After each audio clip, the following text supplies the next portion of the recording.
বিশ্ব বাজারে প্রতি আউন্স স্বর্ণের দাম $৩,৪০০ মাইলফলক অতিক্রম করেছে। সোমবার স্পট মার্কেটে স্বর্ণের দাম প্রতি আউন্সে 2.2% বেড়ে দাঁড়িয়েছে $৩,৪০১.৪৯। সেশনের শুরুতে যা রেকর্ড $৩,৪০৩.৯০ পৌঁছেছিল।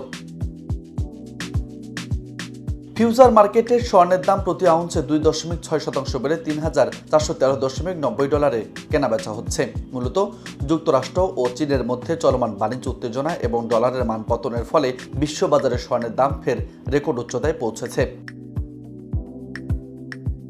বিশ্লেষকরা বলছেন, বাণিজ্যিক অনিশ্চয়তা এবং ডলারের দুর্বলতা বিনিয়োগকারীদের স্বর্ণের মতো নিরাপদ সম্পদের দিকে ঝুঁকতে বাধ্য করছে। ইউবিএস-এর বিশ্লেষক জিওভান্নি স্টাউনোভো বলেছেন, রিজার্ভ মুদ্রা হিসেবে মার্কিন ডলারের ভূমিকা নিয়ে যেসব উদ্বেগ তৈরি হয়েছে তা স্বর্ণের বাজারকে সহায়তা করছে। একই সঙ্গে শেয়ার বাজারের দুর্বলতা থেকে বিনিয়োগকারীদের নিরাপদ আশ্রয়ের খোঁজ, এই মনোভাবও স্বর্ণের চাহিদা বাড়াচ্ছে। আমরা ধারণা করছি আগামী কয়েক মাসের মধ্যে স্বর্ণের দাম $৩,৫০০ পৌঁছাতে পারে। নিউজ ডেস্ক, বার্তা 24।